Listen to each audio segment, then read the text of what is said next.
Kabaneri of the Iron Fortress est une série d'animation japonaise produite par Wait Studio en 2016. La réalisation est dirigée par Tetsuro Araki, le superviseur de l'anime de Death Note et de l'Attaque des Titans, et le scénario est de Ichiro Obushi, qui a entre autres fait le scénario de Death Note. Tu le sens le chef-d'œuvre, tu le sens? Eh bien détrompez-vous, car malgré tous les efforts mis en place par le studio pour que l'anime devienne culte, il n'a très clairement pas ce niveau-là. Mais je vais au moins essayer de vous expliquer les raisons qui font que, selon moi bien évidemment, cet anime n'a pas le niveau d'un Death Note ou d'un Code Geass, ou même d'un SNK. Mais commençons par le synopsis des familles, toi-même tu sais. L'histoire se déroule dans l'état insulaire de Jinomoto, alors que le monde est en pleine révolution industrielle. La survie de l'espèce humaine est compromise par l'apparition des Kabane, une créature dangereuse dotée d'un cœur protégé par une cage d'acier. La population est contrainte de se réfugier dans d'immenses forteresses appelées stations, reliées entre elles par des trains blindés. Suit dès lors un jeune Hikikomori du nom de Ikoma qui tente de vaincre les Kabane pour une raison personnelle en créant une arme encore mieux que les samouraïs. Mais je reviendrai sur ce personnage un peu plus tard.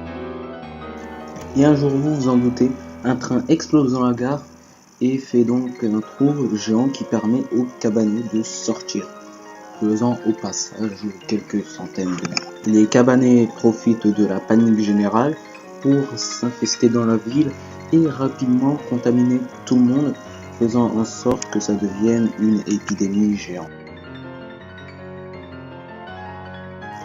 Ikoma teste donc sa machine, sa création pour combattre les Kabane, et voit donc qu'elle marche. Cela se passe dans un combat assez stylé, bien qu'il s'agite juste pour tuer un seul Kabane, ce qui en soi n'est rien. Mais l'animation était correcte, la musique est plus dense. Après un bref moment de joie, Ikoma se rend compte qu'il est contaminé et décide donc, pour se protéger, d'arrêter la propagation du virus. le seul moyen d'arrêter la propagation est de se pendre. Maintenant, je ne rigole pas, il faut vraiment se pendre et espérer survivre et s'enlever les cordes juste avant la suffocation. Ce qui Ikoma réussit très bien que cela soit un miracle un peu forcé. Le tout se passe dans une scène assez mémorable, je dois dire, car elle m'a beaucoup marqué et c'est l'une des plus marquantes de toute la série. Oui, à ce niveau-là, et c'est pas un compliment que je lance. Si ce genre de scène est l'une des plus marquantes de la série, le reste ne va pas très bien. Ikoma deviendra alors un Cabaneri, c'est-à-dire un mixte entre un humain et un cabané. Il possède la force des cabanés tout en ayant la conscience d'un humain lambda. Et avec sa nouvelle invention et sa force, il va se jurer de ne plus jamais fuir, de combattre tous les cabanés, en l'honneur de sa sœur morte tuée par un cabané. En gros, c'est ça l'histoire. Bon, là vous devez vous demander qu'est-ce que j'ai pensé de Cabaneri. Et ben, c'est juste un SNK-like, un peu moins bien quand même.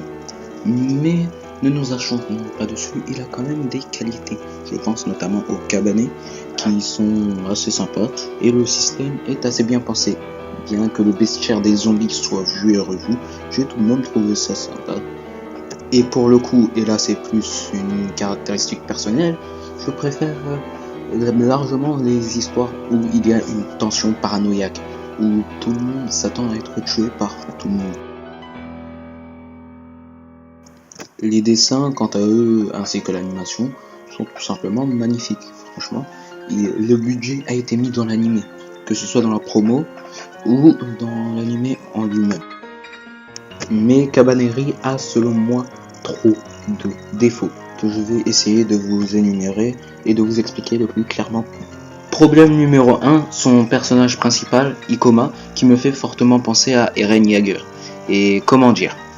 Je n'affectionne pas beaucoup Eren Yeager, donc Ikoma, c'est encore pire. Le personnage est ultra cliché, rien n'est intéressant à son propos, mis à part ses constructions. Et il a une vie de merde, quoi. Mais bon, les autres personnages, contrairement à SNK, ne sont pas intéressants. Là où dans SNK, les personnages secondaires sont intéressants, ici, on n'a rien, on a du vide. Certains personnages sont juste là pour dire bonjour, 2-3 répliques, un running gag et c'est tout. Vers la fin de la saison 1, il y avait un personnage du nom de Biba qui apparaissait. Franchement, ce personnage m'avait fait reprendre espoir en la série, car j'étais un peu dégoûté de cette série, mais comme je l'avais commencé, je m'étais dit autant la finir. Et franchement, j'y avais pris du plaisir avec lui. C'est un personnage bien badass comme on les aime, un enfoiré de première, franchement, il était bien. Enfin bon, je dis il était, car ça, c'était avant la fin. Les 2 derniers épisodes. Les épisodes les plus what the fuck et l'un des plus pourris que j'ai jamais vu de toute ma vie. Et j'en ai vu de la merde. Bon, là je vais argumenter sur la fin. Enfin, pas argumenter, je vais plutôt lâcher ma haine envers cette fin. Donc je vous invite à aller dans la timeline indiquée pour éviter ce spoil de la fin. Que quelqu'un m'explique immédiatement cette merde. C'est quoi cette transformation à la Sangoku Super Saiyan Blue ? Non, sans déconner. Qui a eu l'idée de cette transformation et de cette fin ? Je veux des noms.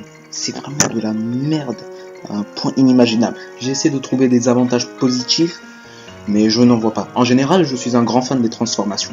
Mais là, ça n'a aucun sens. C'est stupide. C'est de la merde. Franchement, c'est de la merde. Je vois pas d'autres mots. Et cette fin, ce combat final. Oh putain. Rien que d'y penser, ça m'énerve. Déjà, le combat commençait bien. Mais avec une histoire de merde. L'animation était correcte, mais l'histoire, non, c'était foutu.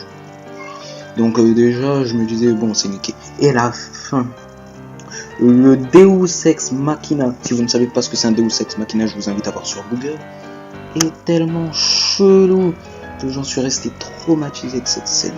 En clair, Cabaneri, c'est un animé plus à voir sur la forme que sur le fond.